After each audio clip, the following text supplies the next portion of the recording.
Welcome. My name is Andrea Wachter. I'm a psychotherapist and author.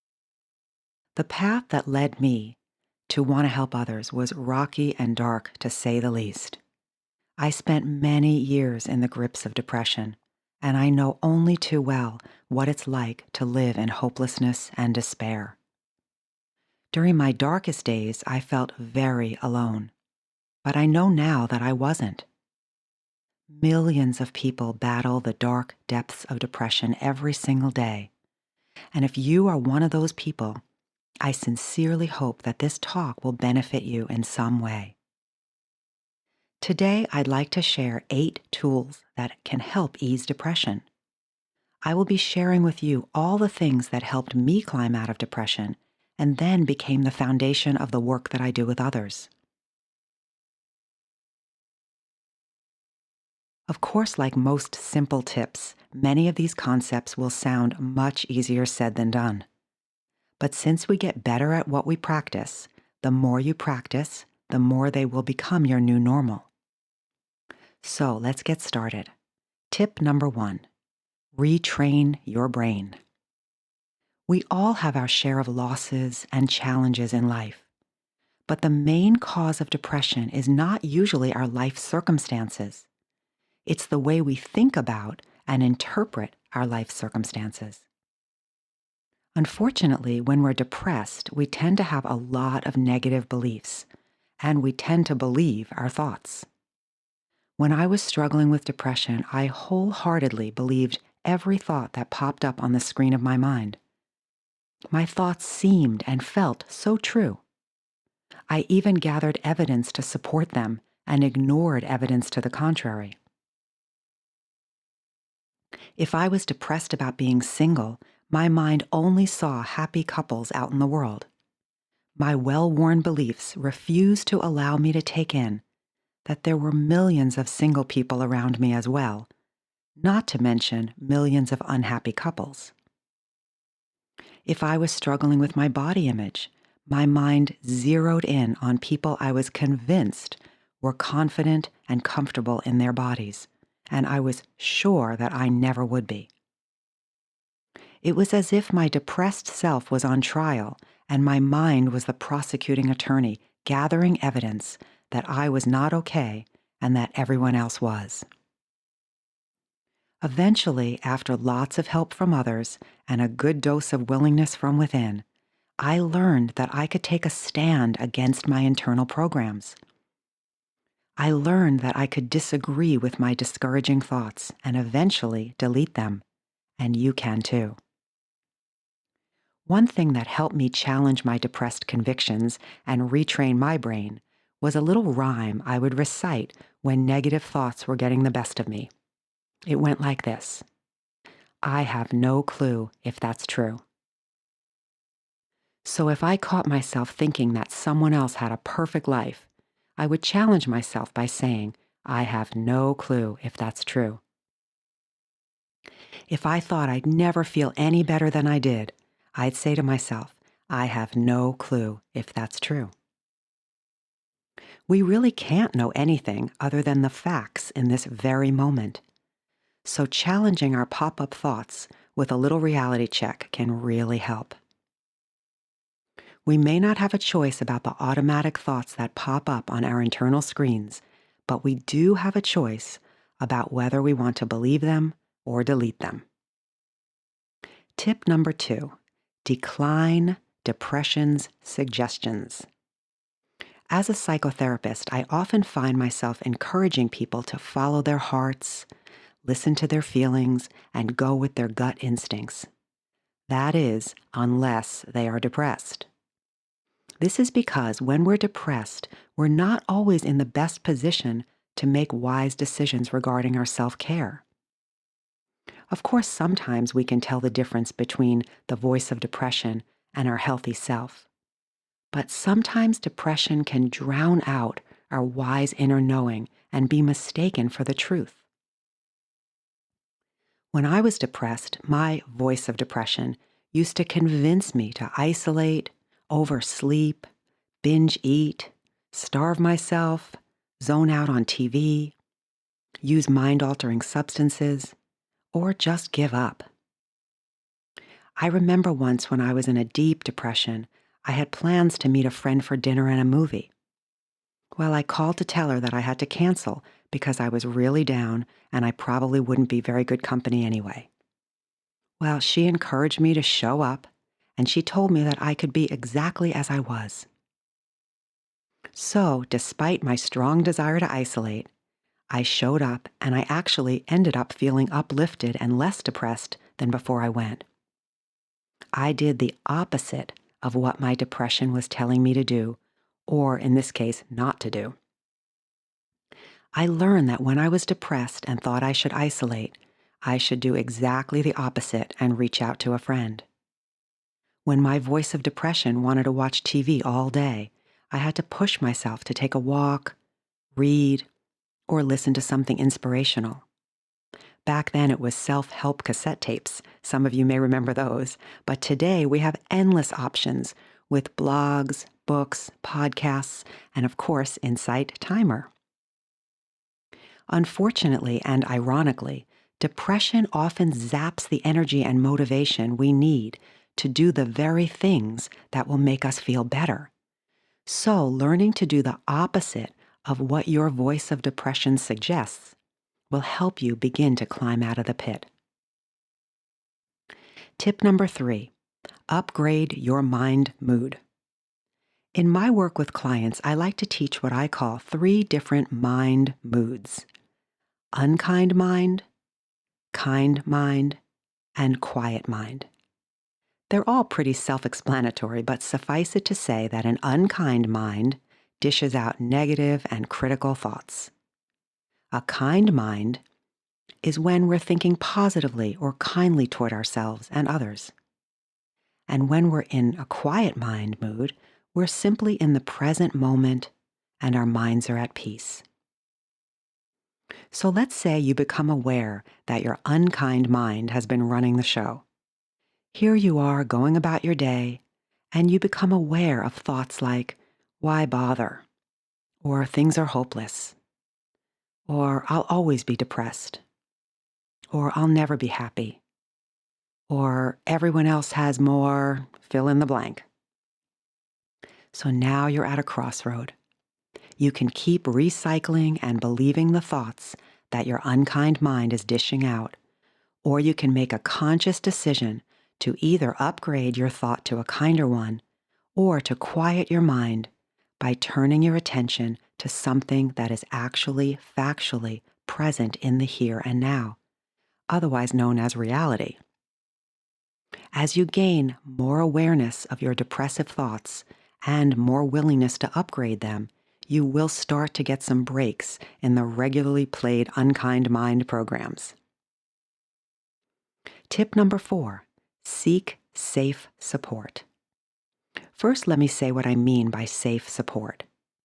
A safe support person is someone that you feel really understood and accepted by. Someone you feel respects you and welcomes all your feelings. A safe support person doesn't judge you or try to fix you. And when you express your feelings to a safe person, you feel really heard and cared about. Hopefully, you have at least 1 or 2 safe and trusted people in your life. If you don't, I hope you'll seek out that level of support. You may also have some people in your life who you know are not safe for you to be vulnerable with. That's really important information. And you may know some people who have the potential to be safe if you decide to test the water and find out. I remember the very first time I decided to test the safety level of a friend with the topic of depression. I was deep in the thick of a major depression at the time, and I confided in my friend that I was having suicidal thoughts. Her response was complete and total silence. I'm talking not one word. We sat there in a painful, awkward silence, and I ended up feeling even worse than before. I know now that she had 0 skills to deal with such intense information, and we were both pretty young at the time. but it left me feeling even more alone and despairing, and it would be years before I would risk sharing my dark secret again. The next time, however, I chose a professional counselor who really got me and really knew how to respond. And boy, did I feel the difference. So if you're not sure if someone is emotionally safe to share your deeper feelings with, they may be able to meet your needs or hear your respectful requests. And if not, there are many other potentially safe people to reach out to when you're ready. A safe support person could be a friend, a family member, or a professional. If you are looking for a therapist, you might consider someone who has cognitive behavioral therapy skills, as well as mindfulness training. Cognitive behavioral therapy, or CBT, will help you learn to challenge and upgrade your thinking, and mindfulness will help you learn to live without becoming lost in your thoughts.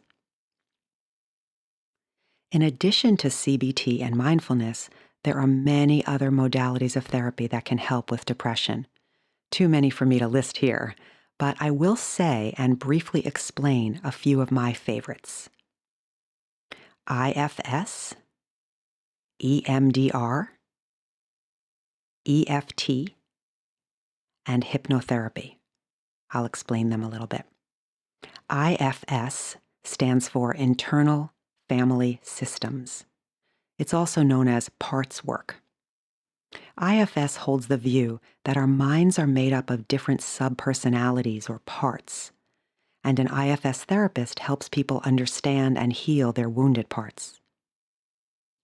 EMDR stands for Eye Movement Desensitization and Reprocessing. EMDR is highly regarded for treating trauma, but many people have been reporting a decrease in depression from it as well.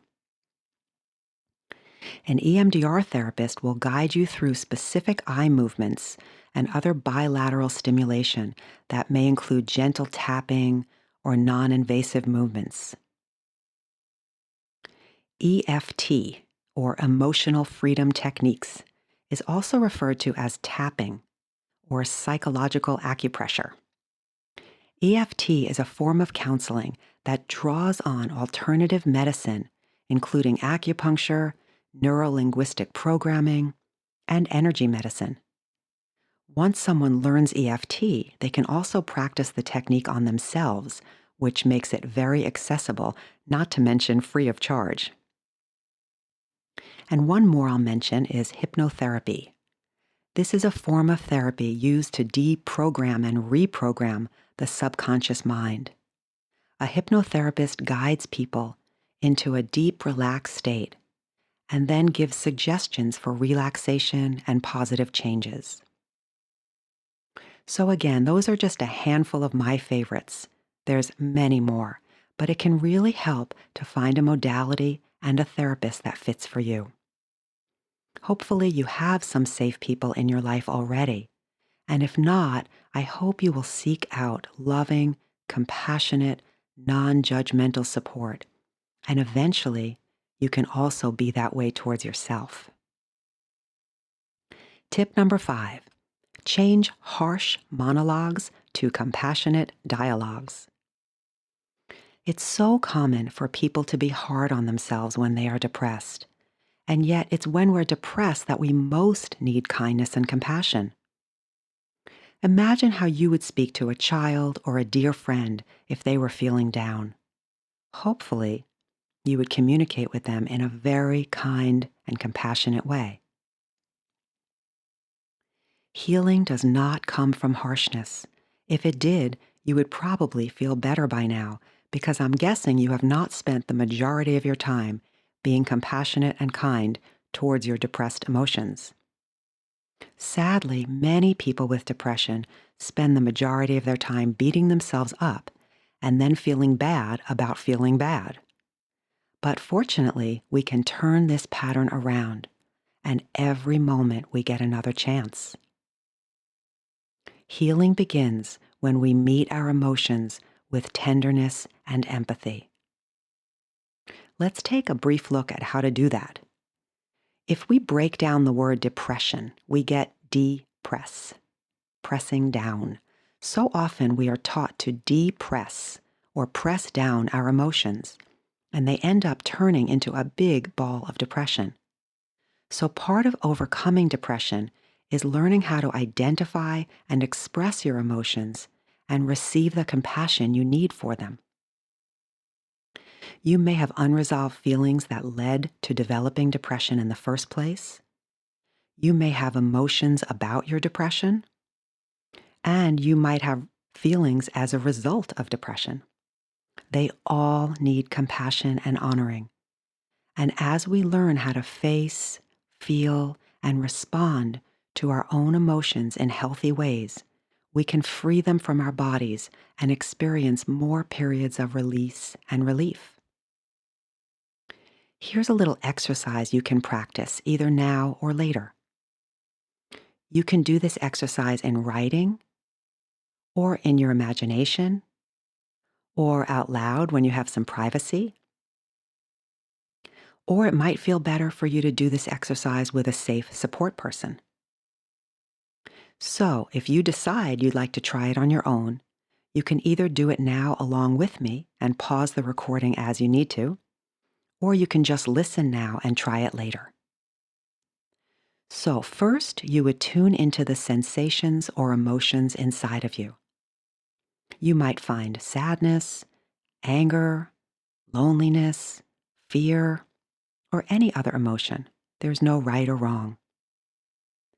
You would simply label any emotions you can find, and then you would either write, think about, or express out loud all that you can about each emotion that you labeled.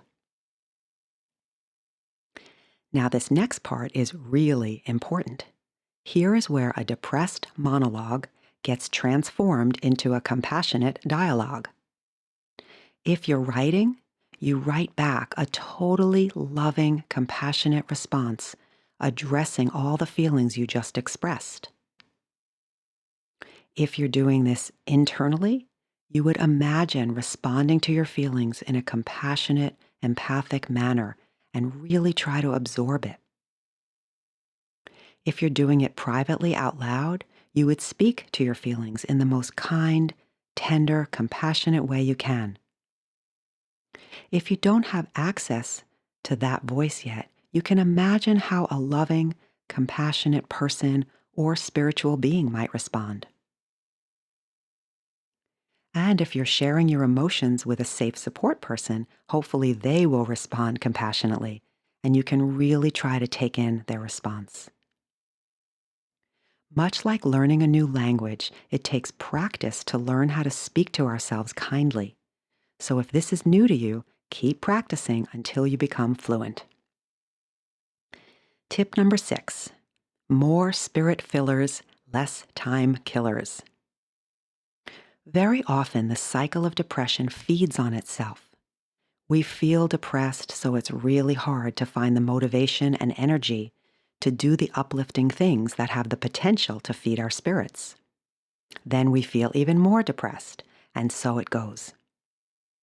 This tip is about raising your awareness of how you fill the hours in your day. It's far too easy to spend our days doing things that fill our time, but don't necessarily fill our spirits. And I know it can be hard to break out of our usual routines and do something that's new or different, or that might bring up emotions. But in the end, finding activities to fill our spirits helps so much with decreasing depression and increasing peace. Of course, everyone needs to find what feeds their spirits. One person might love gardening, and another person might find it to be a chore.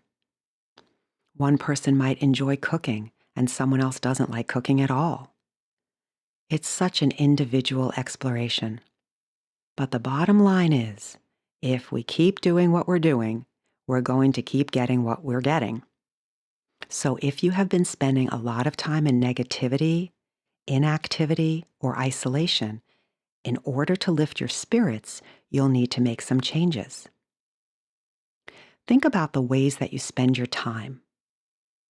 Not just the usual things you do each day like work or school or childcare or meal preparation, but the things you do in between the things you do. How do you spend your discretionary time? What do you do when you first wake up in the morning? What is your mental state when you shower or bathe? What do you do while you eat your meals? What do you do when you prepare for your day or drive to work, school, or errands? What do you do if you have an unexpected 15-minute break in between scheduled events? What do you do when you first get home from work or school or transition from day to night? What do you do when you prepare your dinner or wind down in the evening? What do you do right before you fall asleep at night? How do you spend your weekends or days off? Now hear this. This is not about beating yourself up. This is about increasing your awareness of how you spend your time. Are you spending the majority of your moments in time killers, or are you doing things that you would consider spirit fillers? One of the best ways to decrease depression is to make sure you are sufficiently feeding your spirit. You may not have a choice about being someone who has been struggling with depression, but you do have choice about how you choose to fill many of the moments in your day. It might be much easier to numb out on social media than to close your eyes and meditate and actually have to be with yourself or your emotions.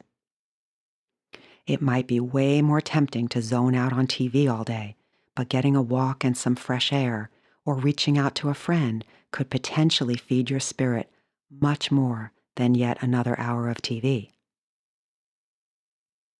It's also important to look at how you think something will leave you feeling afterwards, not just how it feels to do it. Some things give us a short-term feeling of, ah, but leave us with a long-term, ow. Other activities might be more challenging to do at first, but leave us with a longer-term feeling of relief. So try to keep your awareness up and consider making a list of activities that you would consider time killers and a list of the things you would call spirit fillers. Some things might clearly be spirit fillers or time killers for you, but not necessarily every single time. In one instance, a nap might feel like a spirit filler, and in another, it feels like checking out since you've already been in bed most of the day. Having a favorite cookie might feel like a lovely treat one day, and another time it doesn't feel loving if you're already full from the meal and dessert you just had. Playing a game on your smartphone might feel like a spirit filler one evening, and yet the next day it might be a time killer if you've already been on the computer for a few hours. So see if you can increase your conscious awareness by regularly asking yourself, is this a time killer or a spirit filler? Tip number 7, properly charge your body battery. Sometimes when people struggle with depression, it can be very challenging to practice good self-care. In fact, some people take better care of their smartphones and devices than they do their own bodies. How often do you forget to charge your phone compared to how often you forget to properly nourish yourself or get adequate sleep? Taking care of your body might sound like a common sense tip, but it's too important for me to skip over. When depression is high, logical thinking and energy levels tend to be low, making it far too easy to neglect our bodies. And yet, taking good care of your body can really help to decrease depression. So, how well are you taking care of your body battery? Let's take a look. Let's start with nourishment. When people are depressed, it can often lead to a loss of appetite and/or overeating. How are you doing at lovingly nourishing your body? Are you making daily efforts to eat a balance of all the various food groups and stay properly hydrated? These are really important ways to manage blood sugar, energy levels, and depression. Next, there's sleep. Depression can often lead to insomnia or hypersomnia. It's so important to try to get enough sleep and to have a reasonable sleep schedule. It's far too easy to stay up way too late and sleep the day away when we're depressed, and these habits can really add to the isolating pattern of depression. Try to maintain a regular sleep schedule, and even if you can't fall asleep right away, you can still listen to one of the many meditations on Insight Timer and still get some good rest. Now let's look at movement. Oftentimes, depression feels very heavy, and it can make it very hard to feel like moving our bodies. And yet, moving can really help to get our endorphins and life force going again. So hopefully, if depression is making it hard for you to get moving, you can push past it and find some ways to move your body on a regular basis, whether that's a walk in nature, a stroll around the block, some simple stretches, or a local class. One thing that helped me move my body when I was in my darkest days was to tell myself I could go for 5 minutes, and if I wanted to stop, I could. Sometimes I stopped after 5 minutes, but most of the time, it actually felt surprisingly good and I wanted to keep going. So, if depression makes it hard for you to move your body, try thinking about what types of play and movement you used to enjoy as a kid or before you got depressed, and consider giving those a try. I find that most people with depression find it hard to get themselves to move their bodies, but they rarely regret it after they do. The next aspect of body care is hygiene. Sometimes depression can render us with such low energy that even the basics, like showering, bathing, teeth brushing, flossing, and dressing in clean, well-kept clothes can seem like heavy chores. You can start to break the cycle of depression even a tiny bit by encouraging yourself to do basic hygiene, whether you want to or not. Besides the benefit of treating your body better, it can sometimes even have the added effect of lifting our spirits a little bit too. Next, I want to mention substance abuse or substance use. It can be so tempting to want to self-medicate, numb out, or check out with mind-altering substances. And while the effects can often feel good while we're altered, they can actually end up contributing to the depressive cycle.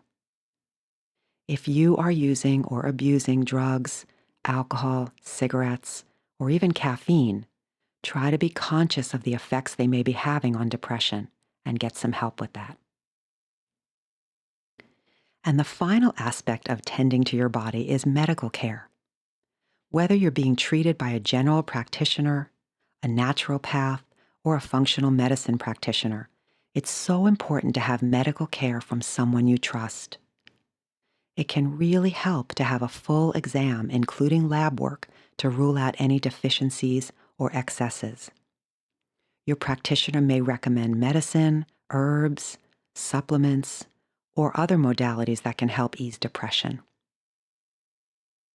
And like all the tips I've mentioned so far, this is not about perfection. This is about increasing your awareness and self-care and learning how to treat yourself and your body like you would treat a loved one.